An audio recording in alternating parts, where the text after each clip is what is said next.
On this week's episode of Devil's Trap Podcast, we have Calliope, HMIC. And you can't spell subtext without SEX.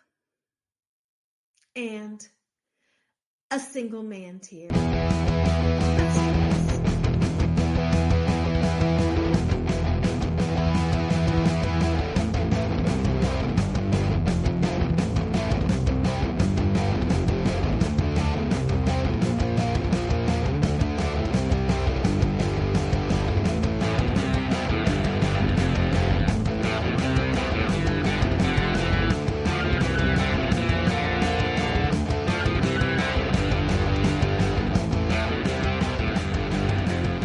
Welcome to this week's episode of Devil's Trap Podcast. I'm Diana.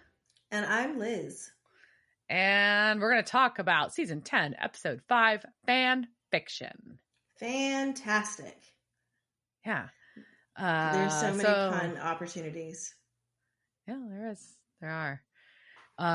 But first, what have you been up to, Liz? Oh, fantastically some things that I couldn't think of any more fan puns. It's really sad that I ran out that quickly.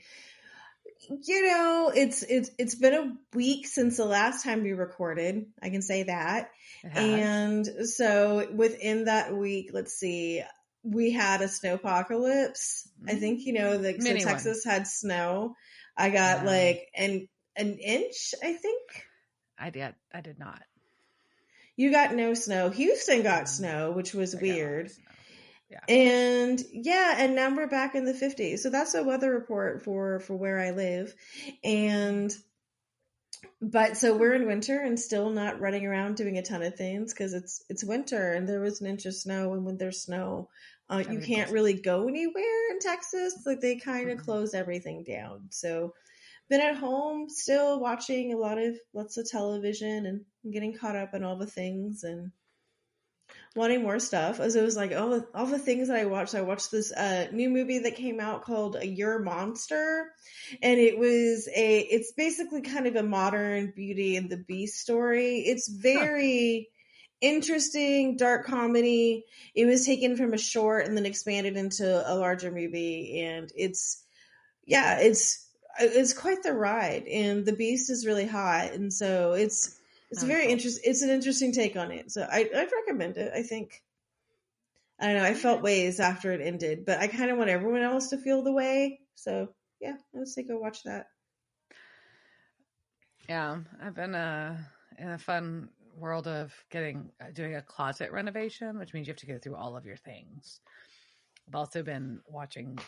Started a new to me show, not new show, called Younger, and I don't know how I feel about it.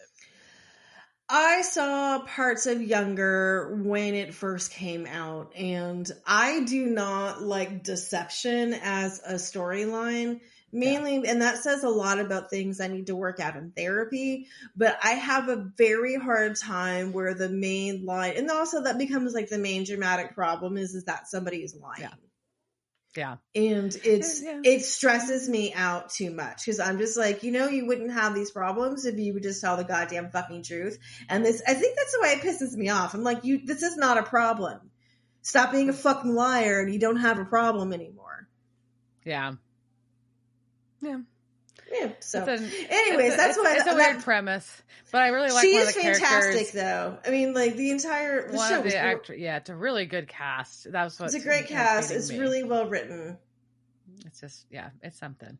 Anyways, I needed some filler on fucking Netflix while I was folding laundry, and here we are. So apparently, I watched that show now, and then I got to go be help. "Quote unquote" judge. I got to have my Paula moment, I guess, on American Idol Paula moment. But they're kind of cool for a busking program that tied to the music office for the city of Dallas. So that's kind of cool.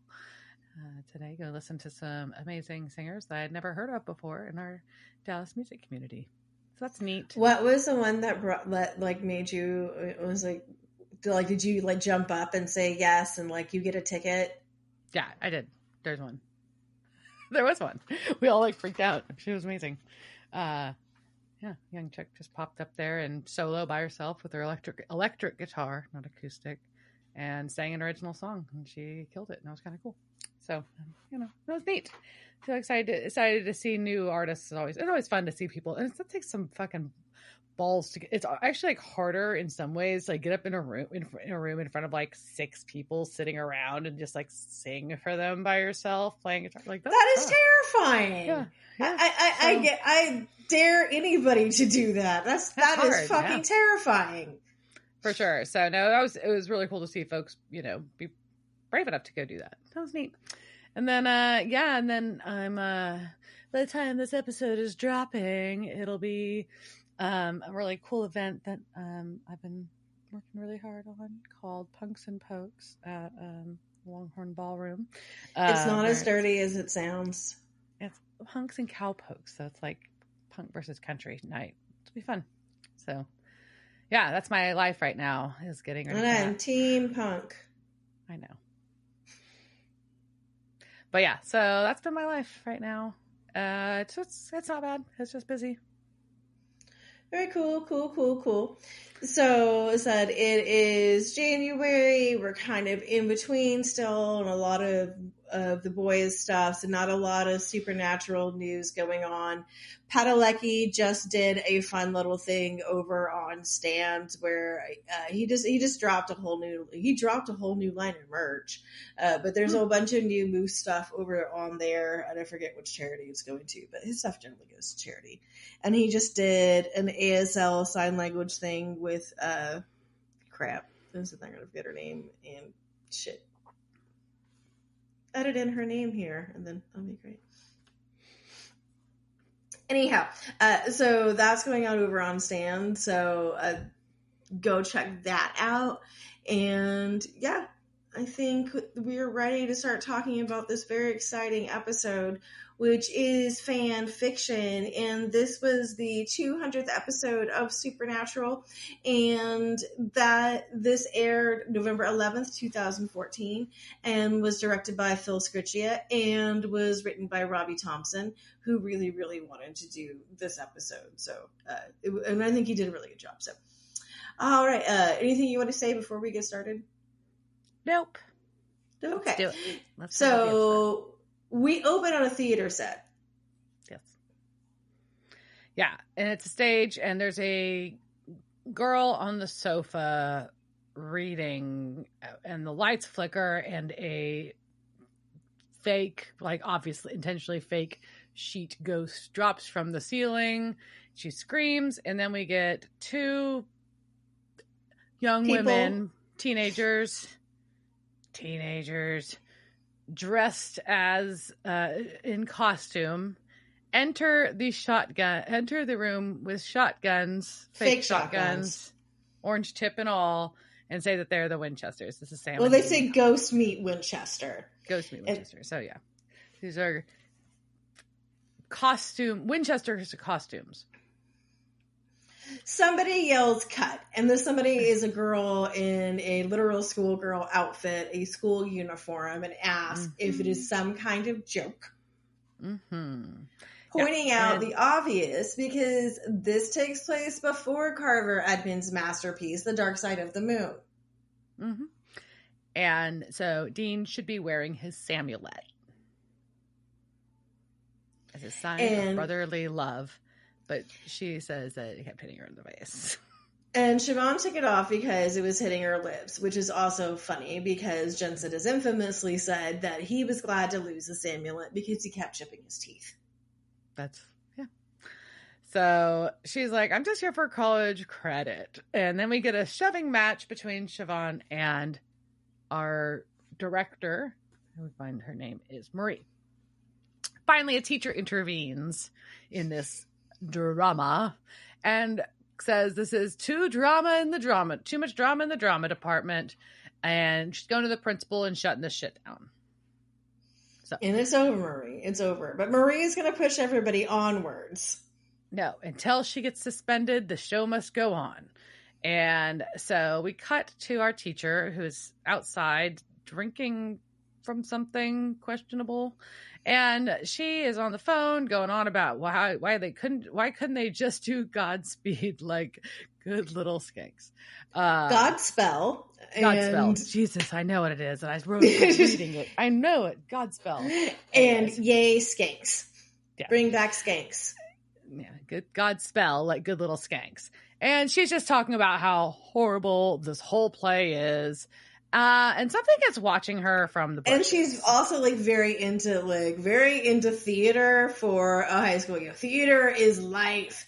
And I've had that drama teacher. And yes, and then she notices something that's in the bushes. Yeah. And something, it finally pulls her into the bushes and she drops her phone. The bushes eat her. And the bushes eat her and leaves her phone and a purple flower on the ground. So, yeah, we've got our Marie. Is it now? Yeah, we get supernatural. We see supernatural in lights. So we get a sign. I'm just trying to think about how to describe it because it's hard to and it is the cutest thing because basically it's Marie inspecting her lights, her show sign. That it has little lights that's written the word supernatural and little stage lights. Little Hollywood stage lights. Yes, and it's very cute. And then she says it just needs a little more grrr.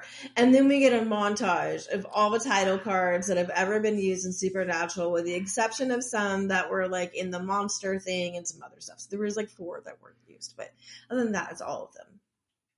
It's amazing. So yeah, then we cut to Dean.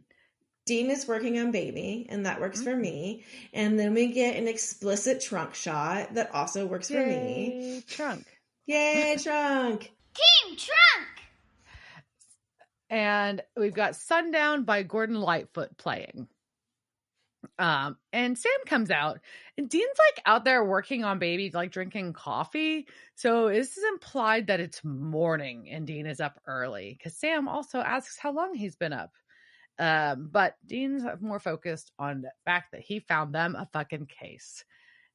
Shows Sam the paper, and it's this missing teacher in Flint, Michigan. And Sam's there's literally nothing in this article that suggests that this is a case for us. And Dean's but there's nothing that suggests it isn't a case either. Which is a weird premise to select a case. But it's 200 episodes of, is this a case or not a case? Of the boys having this debate. And Dean just nope, it's a thing and we have work to do. And then we get a POV shot from Trunk, which is just really great. And so then we get this sexy, what she sees from the inside, the world that she sees all the time. And then Dean just throws a sawed off into her. Fan me. Well, Dean, he just needs to feel normal and to hunt. So they're going to go to St. Alfonso's girls' school. And they're discussing that the last place Mrs. Chandler was seen was the auditorium. We find out that Dean is not a fan of theater kids.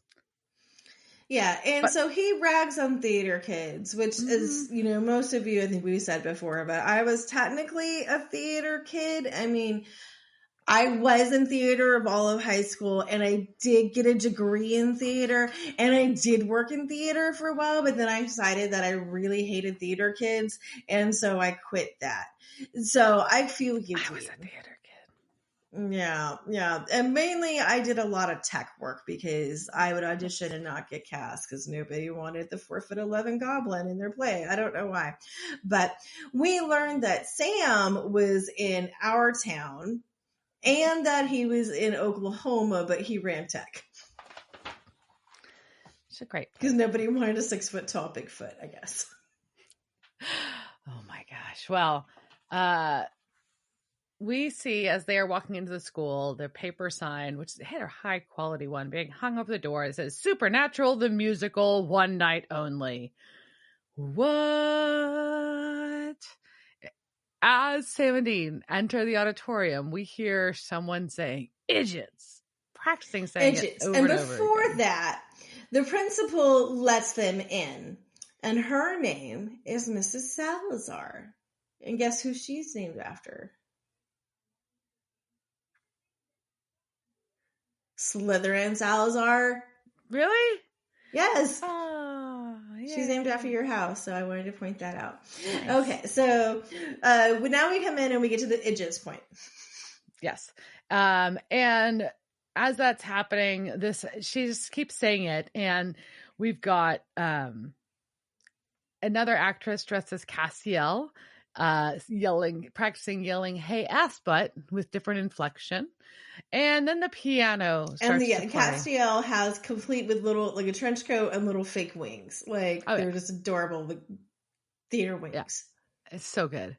And then the piano starts, and the actress that we saw earlier, Siobhan, dressed as Dean, starts singing on stage. And her song is a Broadway-style narrative of supernatural. Yes, the boys watching horror as their life comes to life on stage. In song. In song. John and Mary, husband and wife, bringing home a brand new life. Then there's a couple that's dressed like John and Mary, and they bring a baby doll into the crib. And we hear, his name is Sammy, I'm big brother Dean, the perfect family, so it seemed. And then there's like a flat, and there's a hole in there. There's a painted Mary on there. Then a person in black wearing a mask with yellow eyes on it comes in, and they pick up the baby. They're singing about the demons.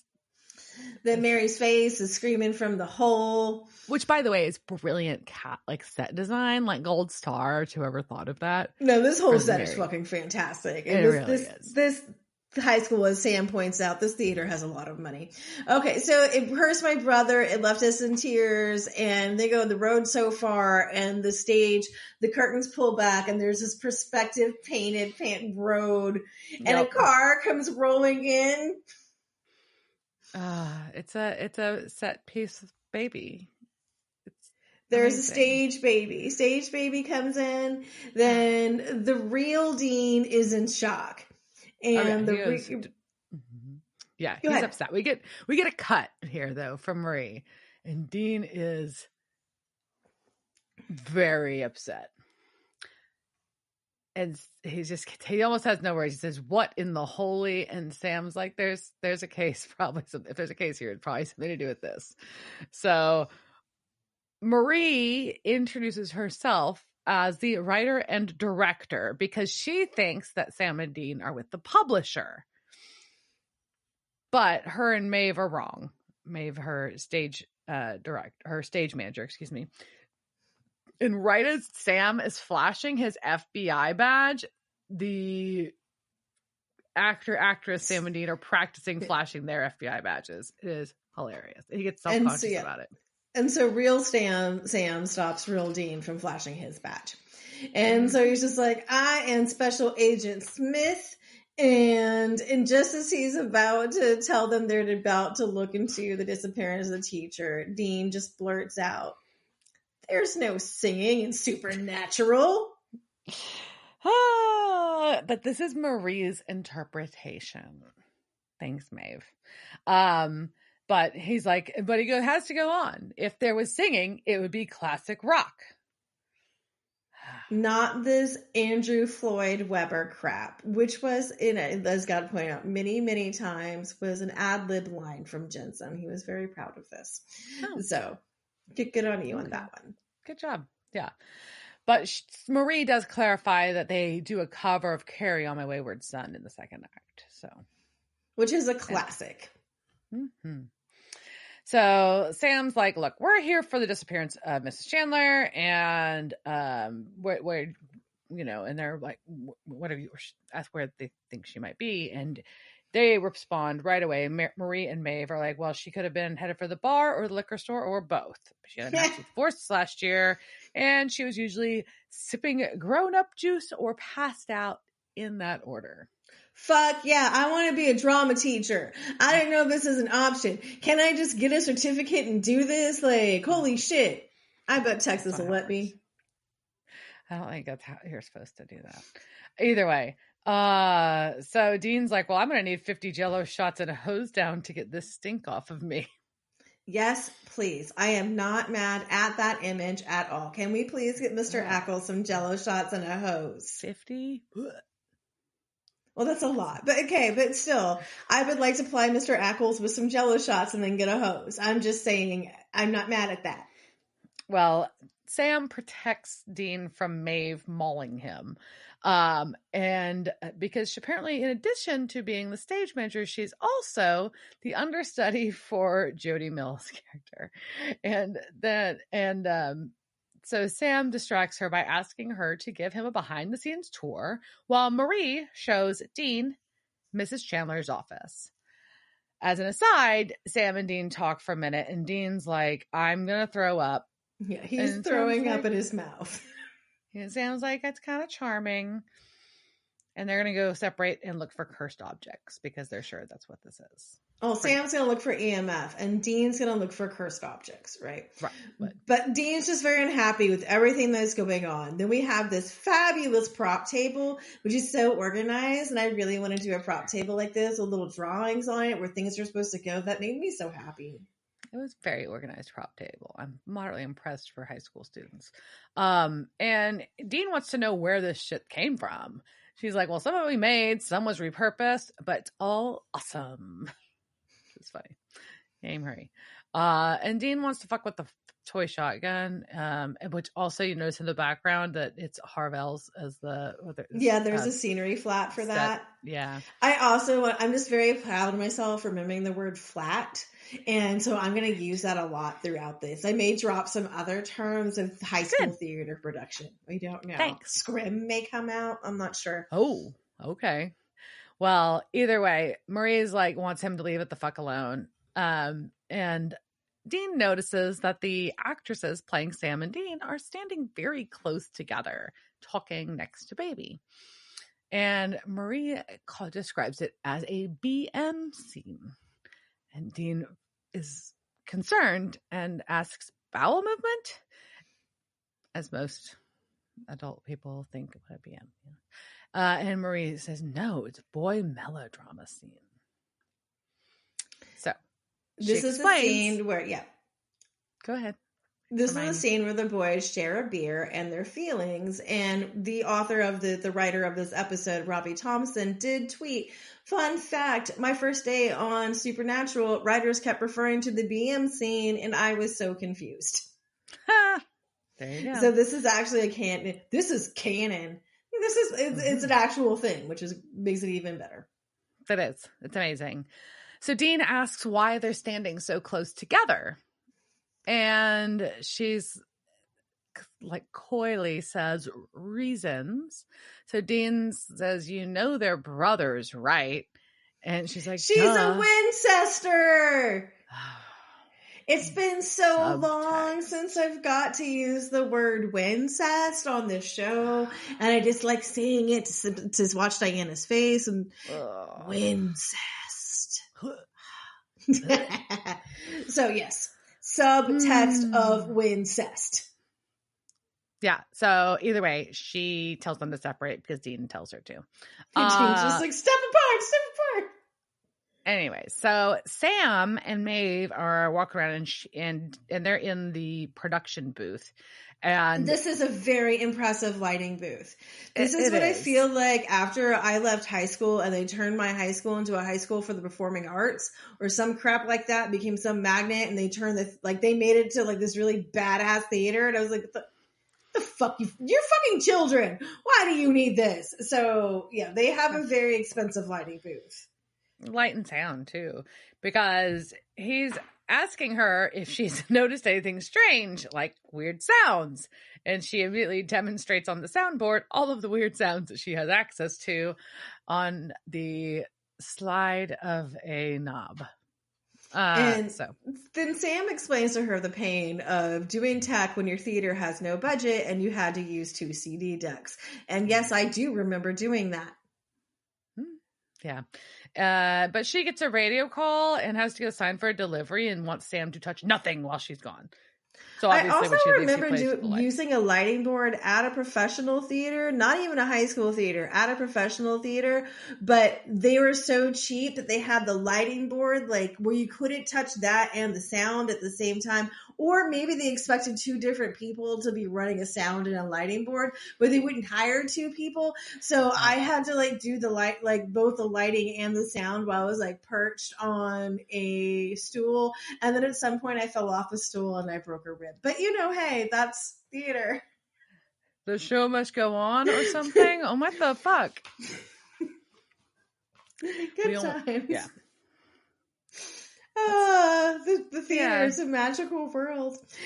Anyhow, so either way, he's gonna go play with the lights. Because how would you not? You can't leave me alone in the room with lights and tell me not to touch things. No. So we cut while Sam's playing with the lights. We cut to Mrs. Chandler's office. And there are several empty bottles in this room. I'm just saying that I don't think this is allowed in most, this is lax. For the school is, the school is lax. Where is Mrs. Salazar? Where the fuck is she?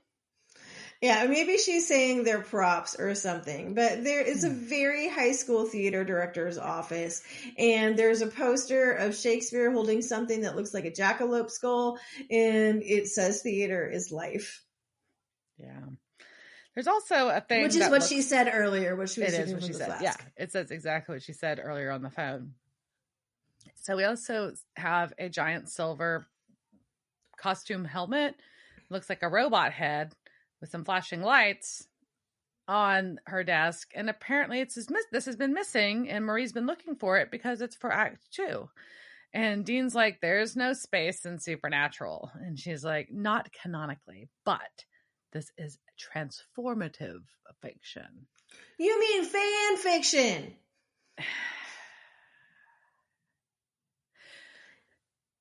Yeah. And so this was inspired by Edlund's books, but with a few embellishments, because Chuck stopped writing after Swan Song, and she could not leave it the way it was. So she could not handle Dean living with Lisa and Sam back, but not hunting. So she wrote her own endings with spaceships and robots. And then Dean becomes a woman, but just for a few scenes. And in the live tweets of going on that night, Jensen Ackles said, apparently the scene where Dean becomes a woman, they just simply use the Sam wig, instant chick hair, get it, #supernatural. I'm sure he was very proud of himself for that one, too. He was. And everyone was just like, oh, Jensen. Instant chick hair. Well, I will say, as cute as all of this is, and I love this episode, so it's not that, I'm not a fan fiction fan. So that's my aside for the day. I've held it in. I love this fandom. I love this fandom's fan fiction. Yeah. I love everything about this goddamn world. And I don't care what Diana says. Your fan fiction's fucking awesome. You keep writing it. You put robots in there. You put supernatural in space if that's what you want to do. But Dean tells her the real truth because he got the unpublished books. So he knows everything that happened. Yep. Yeah, Sam came back. When Sam came back from hell, he didn't have a soul. Castiel brought Leviathans from purgatory. They lost Bobby. Castiel and Dean got stuck in purgatory. Sam hit a dog. They met a prophet named Kevin. They lost him. Sam underwent a bunch of trials to close the gates of hell. He nearly died from that, and Dean became a demon. A knight of hell, in fact, because he's very proud of himself for being a knight of hell. In fact, I think he thinks it's cool that he was a demon.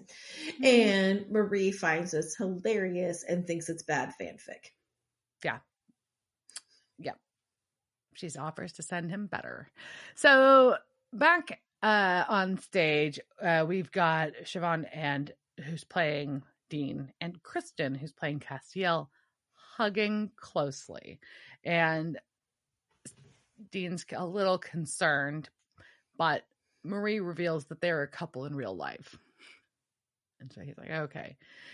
Marie says that. And then so she also says that they explored Destiel in Act 2. Subtext. It's just subtext, and you can't spell subtext without sex. And also during... during this, while Misha tweeted, Subtext is really getting its day in the sun here. Hashtag Supernatural 200th episode. And Jensen responded, at Misha Collins, you keep your subtext to yourself, sir. I've told you I'm not that kind of girl. Wait, what? Crap. Hashtag Supernatural 200th episode. So silly. I do love that Dean breaks the fourth wall right here. He does. And they're also very proud of this. It's so good. So good. So meta. So good. That had me like an actual, like a distinct laugh out loud. That's good. Well timed. It just, yes, this is a very well done. And yes. So then outside we got to real Sam and Dean and Sam I got confused in my notes. Yeah, okay. No, real Sam and Dean are walking towards real baby. That's what my notes mean. Okay, so they're going to real baby. And Sam says he just doesn't get it.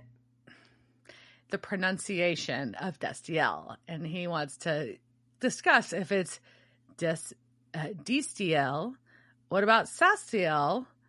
And he's just really Samstiel. Yeah. So he is shipping himself with Cass, which I think is a very interesting thing for him to bring up.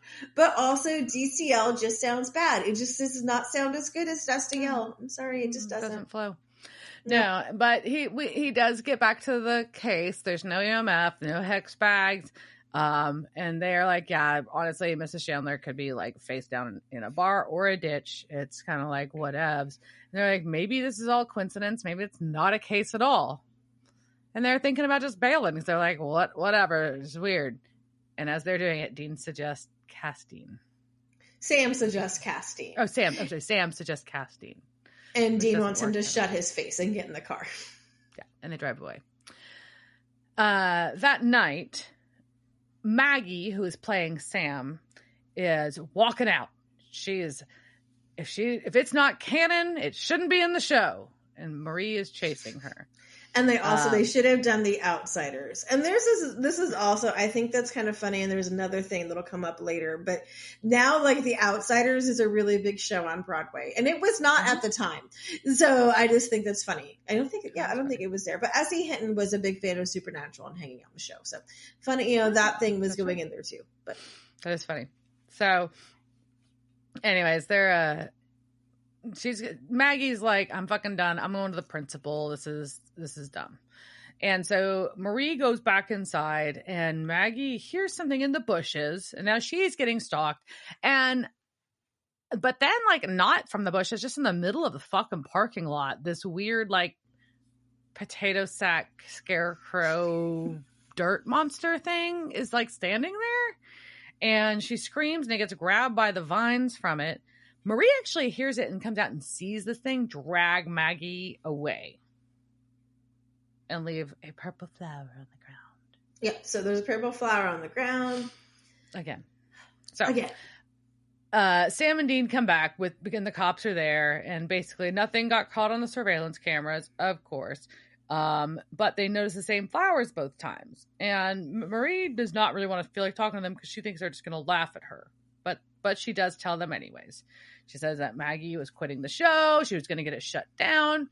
She heard the scream, ran outside, and saw a scarecrow that looked like just like the one from their show, only alive, had Maggie wrapped up in its vines and took her behind the dumpster, and then they were both gone. And when she called the cops... Oh, sorry. Go ahead. Yeah, and then she called the cops, yeah.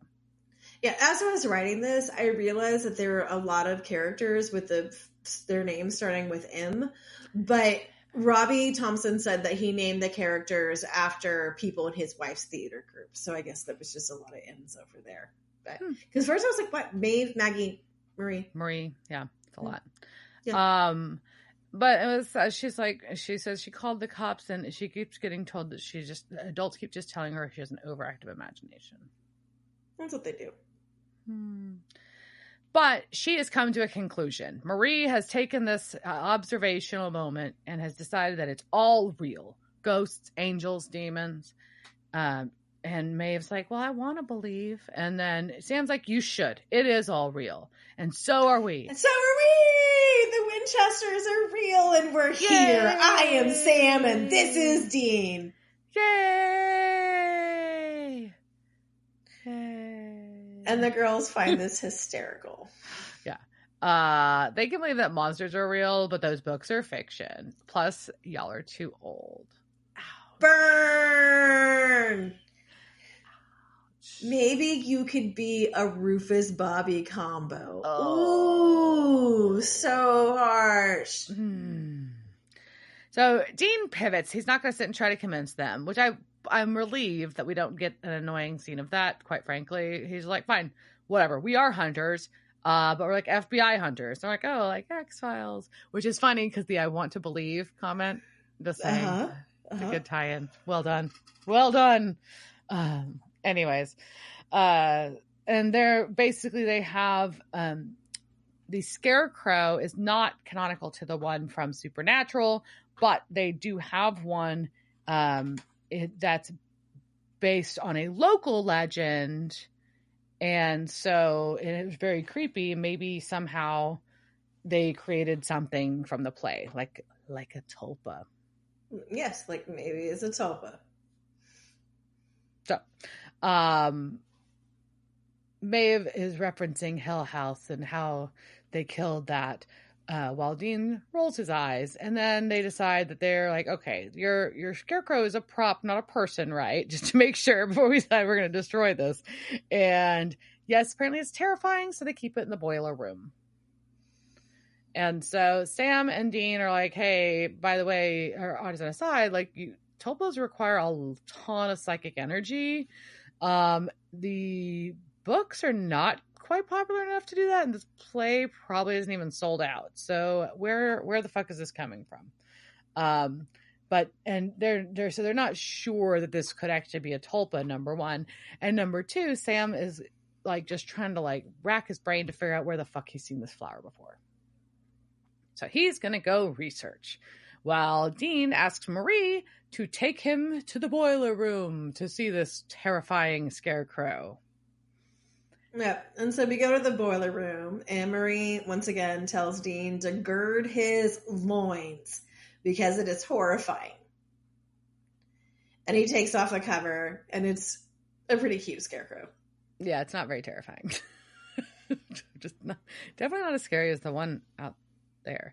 Anyways, so it's a very dramatic scene, and so Dean gets a pipe wrench and asks if she wants to piñata this asshat.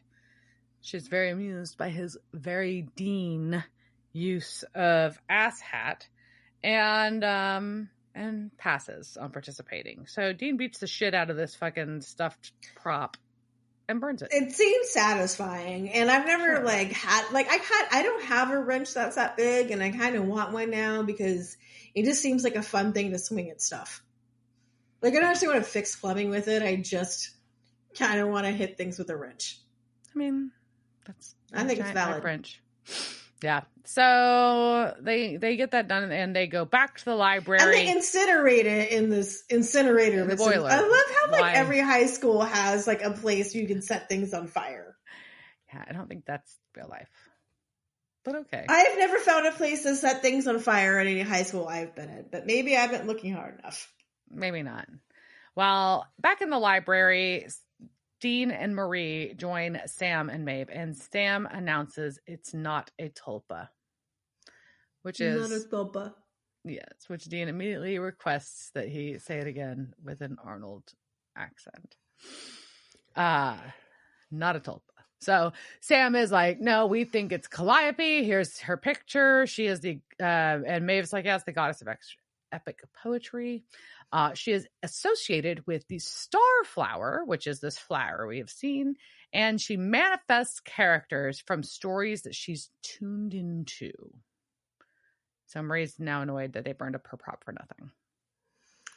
Yeah, and then they learn that Calliope will use these creatures to inspire and protect the author until the vision is realized, and then she eats said author. Yeah. That is according to the lore. But this is our lore, and we're going to talk about some things. So, Calliope is a muse, And I fucking hate muses. They're one of the things that are very hard to research because everybody names shit after muses. Stop naming shit after muses. It makes things very, very difficult to look up, like web pages, bands, whatever. Fuck you. Stop naming things muses. Anyway, so the muses, Greek goddesses, the number of muses and their origin depend on what time period poet you are talking about. They evolved from nymphs. And they, like nymphs, they continue to be associated with flowing water. The most well-known version is that there are 9 muses, and they came from Zeus banging the goddess of memory, Mnemosyne. I heard her name said a few things, but I cannot recall all of them because my memory is not great. But he banged her 9 days, and so they got a muse where every day they had sex. So fast, quick, couldn't use a pull-out method. So there are versions where they were children of Apollo, and there is one version where they were the primeval daughters of Gaia and Uranus.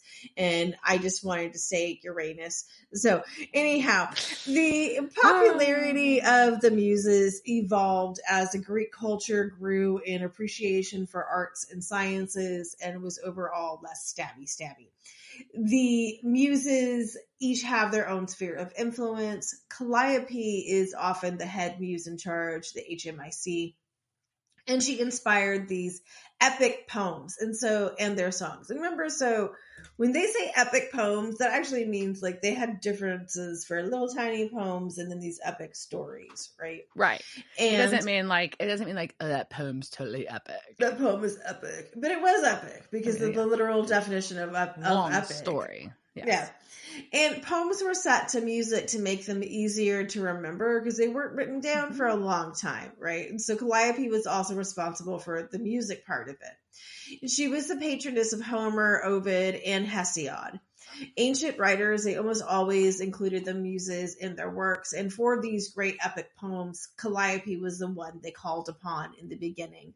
And they wouldn't just be asking for her blessing, right? They were asking to be a conduit for her, and not only for the inspiration, but also to stay true and just remember all the goddamn words, because there are so many words. Like I saw Billy Bragg play at Rebellion, humble brag, but he was saying somebody asked for a song, and he was like, remember, like, you only have to remember the lyrics to like whatever, like to like one song. He was like, I have to remember the lyrics to every fucking song up here. So anyhow, so that is one of the things that she is there for. So the other muses, as they were named by Hesiod, were Clio, the muse of history. She inherited the memory of past events from her mother. I'm not going to try and say her mother's name again. Erato, her name means desired or lovely, and she was related to that of Eros, and she was the goddess of love poetry. There was Euterpe, unfortunate name. She was like Calliope, associated with music and poetry. Her speciality, though, was lyric poetry that told personal stories instead of epic tales of the past. And I can just hear this fight amongst sisters and being like, my stuff is about the heart, not about war. It's about love and personal and humanity.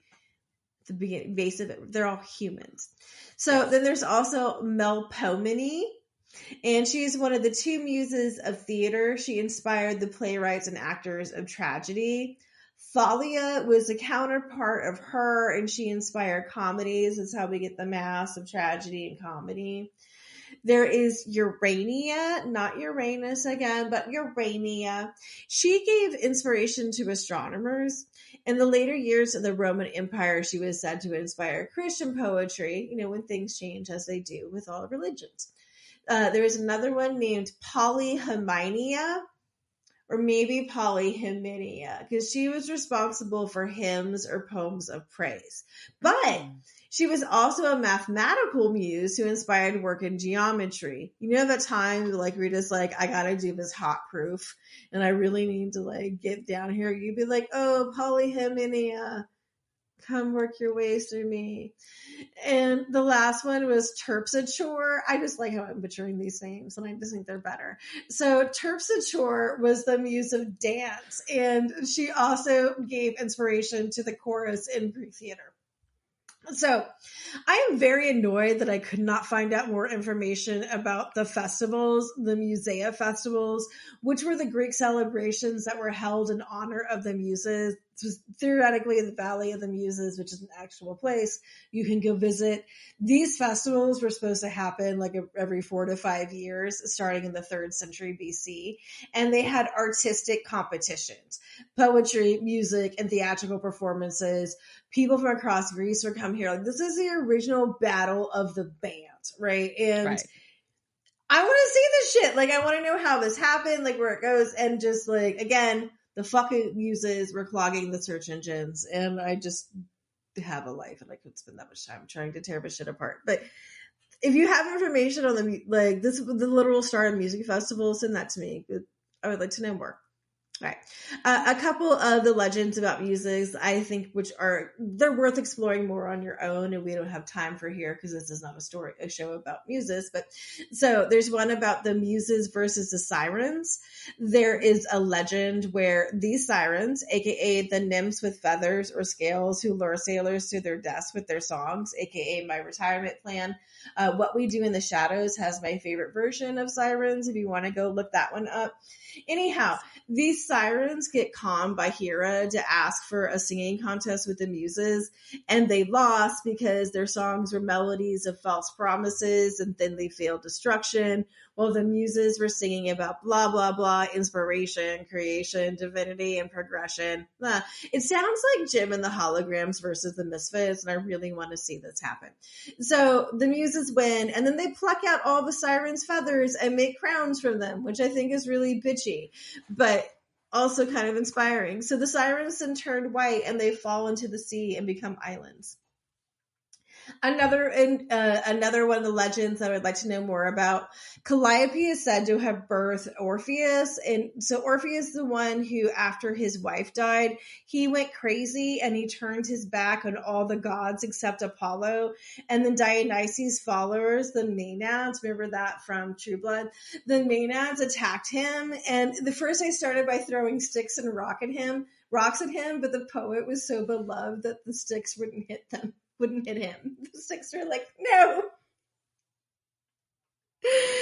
So finally the Maenads just ripped him to shreds with their bare hands. Huh. So, and then according to the legend, his head and his lyre, his lyre, not the lyre hoop, but whatever, he had a lyre hoop. So his lyre hoop continued to make music as they floated down river into the sea. So just like his head and his little like guitar thing are just floating down, and there's his head still singing, and so is his little guitar thing. And that lands on the island of Lesbos, and apparently his head continued to like give Apollo's prophecies for many years on. The poets claim that the Muses gathered the pieces of his body for burial and placed his little guitar thing in the stars as a constellation and a memorial that Zeus readily agreed to honor the many hymns that Orpheus had written in his honor. So, yeah, I want a head that like tells me prophecies. Right? Great. That's amazing. All right, so that was a little sidetrack on the Muses and Calliope. Yeah. Well, yeah. So we are now concerned about Marie because of Calliope. So now they've pieced together that both their teacher and the classmate that have disappeared are the ones that tried to stop the show. And so Calliope's creatures are protecting it. And so now they've got to figure out how to make the show go on so they can get Calliope. Yeah. So Marie is going to go breathe in a paper bag about this because she has just found that she is the target of a goddess. Anyways, that seems upsetting. I would be stressed. And she has a play to do. I am very shocked that the show did not bring back like my theater anxiety dreams, which haven't happened for a while, and they'll probably come back tonight. Usually like they involve me like having to do a play and nobody gave me the lines, and then you have to go up. That's really pretty good, constant, recurring one. Yeah. So Marie is having her panic attack, and that is now going to be the responsibility of Dean. Yeah. And so Marie is breathing, Marie's breathing into this paper bag. Sam is going to get out of there. So he's going to go get Dean's going to go talk to her, and he's going to explain that, look, your play isn't dumb, even though I don't believe in this interpretation. I need you to believe in it so that we can kill Calliope and save your friends. And she's like, you're right. Sam and Dean wouldn't back down from the fight. Especially sweet, brave, selfless Sam. And we learned Marie is Team Sam. So Sam would never back from the fight. And it's okay because she also understudied Sam. And she has this wig from her One Woman Orphan Black show. So she is ready to be writer, director, and actor. I'm going to Barbra Streisand this bitch. And then we see them going through their pre-show activities. Yeah, we've got an amazing program where brotherly love triumph over the dark powers of evil. As the auditorium fills, Sam has returned with stakes for him and Dean to kill Calliope. And the Dean is wandering around backstage, and he asks where in the cast Chuck is. And Marie shares that the concept of the author inserting himself into the narrative is not her favorite. Because they all hate the meta stories. Womp womp. Just like this. So then we cut to Dean giving them their pre-show pep talk. Mm-hmm. Yeah. And well, I think if there's a funny aside that Wicked would have been easier.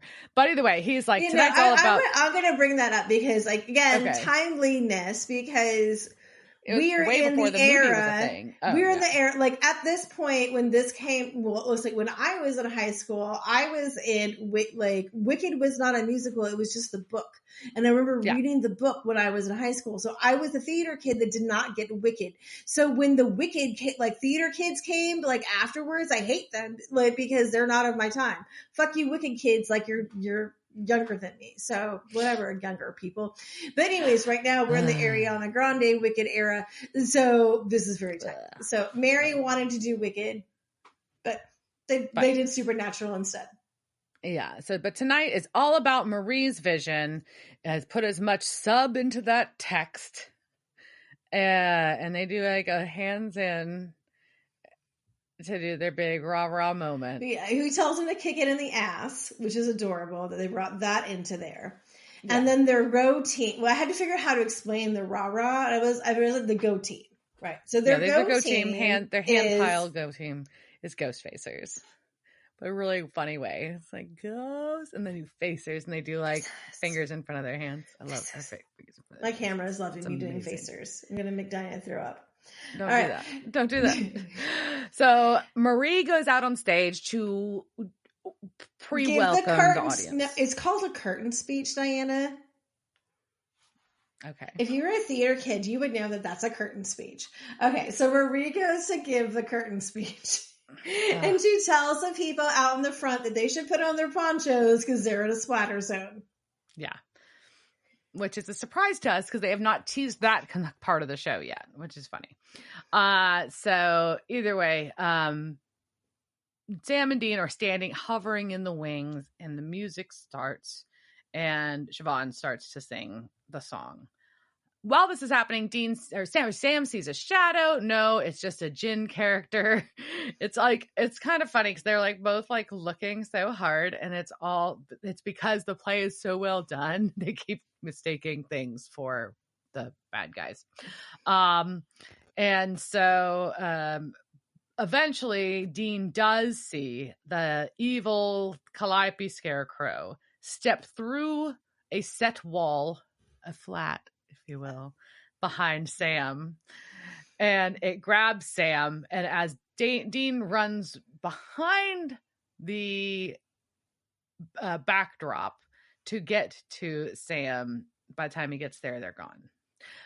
Yeah, play and is the whole continuing. and the back and forth between like him trying to signal and Sam giving him a thumbs up, and then just being like, "No, fucker, like just listen to me." So that was really, it was really well done. And so then we have the Scarecrow brawl. And also some things I want to point out in the lyrics because they're just really good. In this part, Dad was driven, no turning back. He wouldn't stop without the payback. He trained us both to track and hunt and kill. He took away our free will. Well, and then as this is happening, we also get to a part Marie saw Sam get disappeared.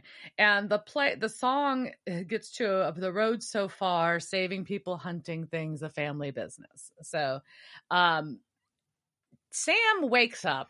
Which unfortunately closed. But back in swing. Sam wakes up in the basement of the school because in addition to a boiler room, they also have a basement apparently with a really, really old printer in it. I don't know if you noticed that giant old Xerox machine. Anyways, and Maggie and Mrs. Chandler are there, and apparently she's been there for several days. So I'm like very concerned for her. But anyways,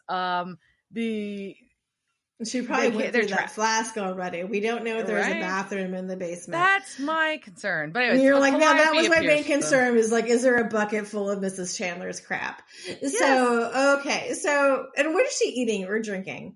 Yes. And Calliope appears and she is like, you're going to miss the big show. So, and Sam's like going to attack her, but she doesn't fling him. She does like a weird like slide thing and like shoves him against the wall and he loses his stake. I do love on stage that this scene they have created a funky motel room. So good. It's so good. It's so good. Amazing. It's so well done. I love the colors. I want my house to be in the colors. It's so great. I love everything about this. I'm not going that far, but I love that. I want a room of my house in that color. Okay. So, okay. So Stage Dean has hung up on Stage Cass after telling him that he can pop up in the morning. So Stage Cass will just wait here then. He's going to sing a song about how he raised Dean from perdition to be God's ammunition. And he's going to wait. But now you need some rest, so I'll do what's best, and I'll just wait here then. That's all I'll do. I'll just wait here then. I'll wait for you. And the audience digs the crap out of this. Oh my gosh. Well, Calliope is monologuing real hard in the basement about how many authors she's consumed. And this was special. Maybe it's because their inspiration for the show showed up. I don't know. But either way, she doesn't really want to sit through the second act again with the robots and the tentacles in space. Which I think is awesome. So then upstairs, we get a single man tier. Yes, there is actress Dean is with a actress demon in a devil's trap. And these Damn it, I didn't have it queued. You said it, and I was just like, I don't have it. I've got the trap door. I can do that one. It's gonna be really loud. That is loud. But we've got I didn't have it queued because you just went to Devil's Trap, but I didn't have the Devil's Trap queued. Anyways. I'm sorry. So we've got our single man tier moment. And it is Sam's song, wishing Dean could see Sam the way Sam, or wishing he could see himself the way Sam sees him. A single man tier. A single man tier. A single man tier. So, so they have this really great like little Latin verse that goes with it. But so their Stage Dean is exorcising a demon. Then the demon on stage cock smokes out, and it is this brilliant fabric that points out of the mouth, and it just flows across the stage. So and it's so awesome. I love it. And then I just kind of want all demons now to cock smoke out that way. Well, then Dean sees the real Scarecrow by Marie, and so he runs across the stage where he can be seen by the audience and tackles it. Maeve is stepping up in her stage management duties, and she is going to fucking handle shit. She's been handling shit the whole time. She is an amazing stage manager. She's very Her cues have been fantastic. And Sam is still trying to get Calliope to talk, like, why supernatural? And she says, because it has everything. Life, death, resurrection, redemption. Above all, family. All set to music you can really tap a toe to. And so supernatural is epic, and she uses the word epic, and that now we can talk also is even epic poetry. Yeah, this is epic poetry. I think it's great. So that's why Calliope is here. Yes. And in the meantime, Maggie and Mrs. Chandler have been working on a plan, and we get a bunch of back and forth where we've got on stage Dean fighting this scarecrow and getting his fucking ass kicked. And in the basement, Maggie hits Calliope with a book. And when Dean gets thrown across the stage, the man in the front row puts on his poncho, which was probably a really good idea. Yeah. Sam manages to get the stake back, and in the basement, and on upstairs on stage, Marie sees that Dean has dropped his stake, and she yells, "No chick flick moments," runs and stabs the scarecrow monster. At the same time, Sam stabs Calliope, and both explode into a bunch of purple goo. Yep. So purple goo rains all over the scarecrow and the audience. Yep. And then a slow clap turns into a standing ovation, and the curtains close for intermission. So ridiculous. So we cut to Sam and Maeve. And she's like, this is usually where Sam and Dean would take off before getting a bunch of questions. By the way, thanks for saving my friends. And if, if you cut your hair, you'd make a pretty good Dean. It's hilarious. So Dean tells Marie that she did good. It's been educational seeing the story from her perspective. Yes, and then he's just like, even though they're different, I have my version and you have yours, and it's so fucking sweet. And it's just like, oh, this whole episode they have said is a letter to the fans, and it's things like this that just makes me go like, oh, you're respecting their fan fiction. That is the sweetest fucking thing like anybody of a show could say, right? Yeah. And I think it's an interesting hint because she holds up this amulet, and says that he shouldn't have thrown it away. And he's like, well, it never worked. I didn't need that as a reminder for how I felt about my brother. And she says, just take it, jerk. And Dean calls her a bitch, but he takes it. But does that mean that she knows? No, but it's still it's a little inappropriate, right? To have the jerk bitch when he calls her a bitch. So I know, but I was like, does that mean she knows that he's really Dean? That's what I thought. But maybe not here. Not here. I think she kind of has. No, she does. Yes, no, she does. Because she calls him Dean and she hands him the Samuel. Yeah, so Marie knows. Yeah. Okay. I was thinking about something else, Steve. Yeah. Anyway, so the curtains open and we've got our big scene of. Anyways, I just want to say they give the cue for the sound start, and there's a baby sound, and it's kind of like a big thing in the show, like all the different versions of the Impala sound and the things that aren't the Impala. So I just really like that they have the sound car cue there, and so the baby starts, and then we get stage Dean and stage Marie Sam, because stage Marie Sam, and they're in stage baby, and Sam and Dean are watching all this from backstage, and Dean's just like, yeah. The BM scene. And Sam's like, the bowel movement scene? And Dean's like, no, shush. Because he wants to watch it. And actors Sam and Dean say, two of us against the world. And Sam says, what she said. And then we get the singing of the actress Mary, actress John start singing Carry On My Wayward Son. Very lovely interpretation of it, by the way. It's the sweetest version, and I cry every time.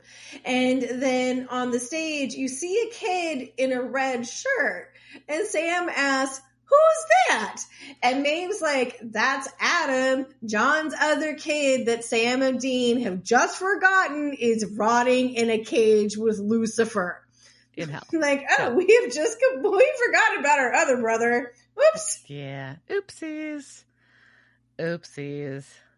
So, ta-da, Sam and Dean are driving away. Dean has the amulet on the rearview mirror, and they're in baby, and they're gone on the road. In the auditorium, Maeve tells Marie that someone claimed their publisher's ticket at the box office. And so Marie is excited. She's like, does that mean Calliope, though, came for me or for them, possibly? Because she knows that it is the writer. She thanks them for coming, and she asks Chuck, what did you think? And he says, not bad, which is kind of rude. He should have been more. Yeah. So what? Oh my God, that is Chuck. So Chuck? You have to seen Chuck in a minute. We haven't seen Chuck. And so I'm going to bring up something here that I know Diana has probably not thought about, but I'm just dropping this in here because this is what was happening at the time this episode aired. At the time this episode aired, there was a very large controversy among the Supernatural fandom of Chuck's role within Supernatural and whether or not Chuck is fucking God. Oh. So Chuck has just appeared at here and says it's not bad. So I'm going to leave that at there to put that thought into Diana's head because it was definitely something that was going amongst the fandom at this point, and then Chuck showed up. So in a fan-centric episode. Same. That happened. Okay? Okay. All right. And I have a couple other things I want to say just about this, and we'll do that after we go through some casting notes. Casting couch. It's the casting couch. Were they on that show that time with that guy? La la la la la la la la la la la. Sure. So we've got just a handful of folks. Just want to make sure we give them a little bit of props. We've got Marie was played by Katie Sarif. She's been in episodes of Girl Meets World and This Is Us. Also was Daniela in Annabelle Comes Home, horror movie. Maeve was played by Joy Regulano. Episodes of a reboot of 90210, Castle, Comedy Bang Bang, Modern Family, Mythic Quest, Barry and Lincoln Lawyer. Siobhan is played by Alyssa Lynch. It was in a handful of episodes of Travelers. She was in the music video for the Chainsmokers song Closer. It's just interesting credit. And then is Lola in Before I Fall. Maggie was played by Natalie Sharp. Episodes of another reboot of 90210 a handful of times. Van Helsing and Wait, there was Flash. more than one reboot of 90210, or was it? Yes. And a reoccurring character a handful of times on Flash. Calliope was played by Hannah Levian. Episodes of Bates Motel, a few episodes of Reginald the Vampire. Was Sandy in Mega Shark versus Mecha Shark. Victoria in The Magicians. That's a reoccurring character several times. Janine in Siren was a regular character on that. And Christine in Brand New Cherry Flavor, a handful of episodes of that as well. Alice was our other actress. She was Kelly Ogmundson, was Dolores Stubb on Animal Control, regular character on that. Has also been in episodes of The Good Doctor. And Mrs. Chandler was played by Alberta Main, episodes of Fringe, and was the kissing nurse in Night at the Museum, Battle of the Smithsonian. Very awesome. And I actually know who that character was on Animal Control because I'm enjoying that series. And Joel McHale was flirting with her. Yeah, it's fun because there's animals. Yeah, it's fun. Yeah. So, again, this was the 200th episode of the show. And you would ask, does that mean this is the 200th episode of our show? And it does not, because we've done bonus episodes and we've also done something, but we also like smushed some things together. So I think we're like 198. I don't know. Something like that. It was very hard for me to figure that out because we have anyways. So, but obviously 200th episode was a big deal for them. Yeah. E! News dropped an article the day this aired and talked to a bunch of the cast about that. So Jensen said that when he saw the script, I didn't have a positive reaction. The first time, I think in 200 scripts, I went and sat down in the showrunner's office and said, what in God's name are you doing? Why? I need to understand why this is happening. It took some convincing from executive producer Jeremy Carver for Ackles to finally come around to the idea. He gave some very eloquent answers and did a great job of explaining while we were doing what we were doing. Sorry, I got to do this in Ackles' voice. I guess I've been aware of this fan fiction for a while, and it felt like maybe if I ignored it, it would eventually go away.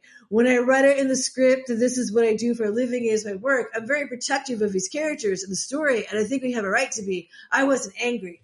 I just wanted to understand why and what the message we were ultimately sending with the scripted story.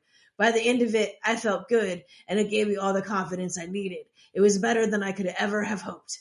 And he continued, I never should have even sat down in this office, so Jeremy, I'm sorry. Damn. But Jensen's was not the only one raising eyebrows at the premise of the milestone episode. His co-star Padalecki's first thoughts, please don't make us sing, Padalecki said with a laugh.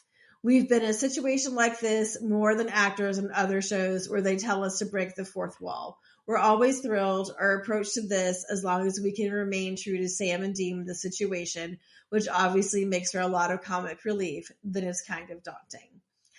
Then some things go on. Then we get to Castiel is in the episode, but I, Misha Collins, am not. Collins told E! News. Have I met the girl playing Cass? No, and I'm going to kill them. But I've heard that it's funny. There should be some comedy there. From all accounts, it's either going to be an absolute screaming success or an absolute train wreck. So was Collins bummed that he didn't get to appear in this episode? Oh yeah, he was. When I saw the script, I also sent an email. I wasn't so audacious to show up in the writer's room, Collins said. I sent an email and I was like, I would love to be in the 200th episode because it's such a milestone and it's such a big deal. And again, Jeremy very eloquently explained how they wanted to prioritize quality in this episode. So they were casting Castiel with another actor, and I thought that was a good choice. He's hilarious. Misha Collins is a funny, funny dude. And we highly recommend going to see his one-man show. Whatever he calls it. So, okay. So, what did you think? It was a super fun episode. I think it was like a cool way of healing for the brothers, too. I think that was cleverly done because it was kind of it's like, I don't know, it was like therapeutic for them to have a case. Yeah, they get to look back on their lives in like this way, and like where all these people think they're really awesome. And see how the other people perceive them and what they're doing. So I think it was good. I think it was really clever. I love Marie so much as I would hate her in real life. She was very fun to watch. Because you would be Marie. You would be Marie. You wouldn't. Yeah. Would I? Damn it! No, I don't want to be Marie. I kind of am. Fuck. Sorry, that's why you hate her. I'm Maeve, but yeah. Well, I feel like in this version of myself, like I would be Maeve. Like I would go back in high school and really embrace all the technical theater that I ended up putting. Yeah. Like I really wish I could go back and just never ever tried to do the acting side and just only like went balls to the wall with like the tech side. I do like I have very fond memories of building sets and just. Because it was fun. It's very artistic and creative. And it was well, yeah, and you think of creative ways to present the scenes like they did in this. So I think that was cool. And like I say that like knowing obviously this is fiction. But there was still and this was a school with a really fucking big budget. Yeah. But there was still somebody on the Supernatural staff that was creating how they were going to create this. And that was really clever. So that, like, even the cock smoke out, like, it was really well done. It was fun. They made it more like cool. They didn't skip over stuff like that, even though it the meta of, it was very meta. And it was the high school theater of our dreams. And the songs are all really amazing. Like, I think they were all like, they were really good. Like, this is, I think, a really clever way to do a musical episode, right? Agreed. And like, you almost, like, I was looking for quizzes I was thinking about doing like a quiz of other TV shows that have done musical episodes, but there are enough of them that none of them compares to this or Buffy, which are clearly like the best versions that were done. And usually, like Jared said, it's a please don't make us sing. It's usually the main characters that get like thrown into, like in Buffy, where they could have easily have done this as a Once More with Feeling episode where Sam and Dean got into a trickster world. Like I can see Gabriel Trickster coming back for this and like them putting it. Yeah, no, for sure. They could have done that. I think that's like the knee-jerk thought when you say it's going to be, if you say it's going to be a musical episode, that's your knee-jerk thought. You're like, oh, geez, that's definitely what's going to happen. Not that they're going to write a fucking musical. No, like, they wrote a literal musical, and it's so smart. I think it's so well done. Yeah, this is it's a brilliant way to do the 200th episode, to go through, bring back, like, because they also, like, they were able, with the Adam thing, like, to be able to bring back that note of what the fuck happened to Adam Mulligan. Like, that's some genius shit. Like, it's really well done.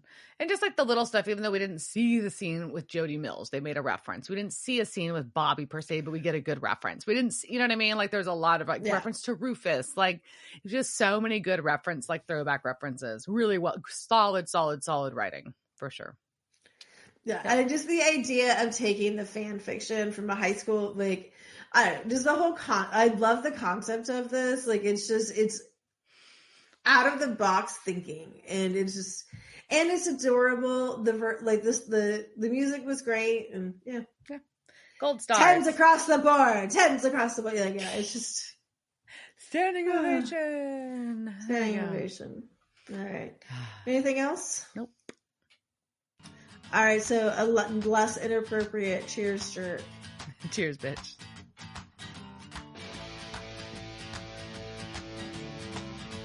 Devil's Trap Podcast is a Don't Be a Dick production.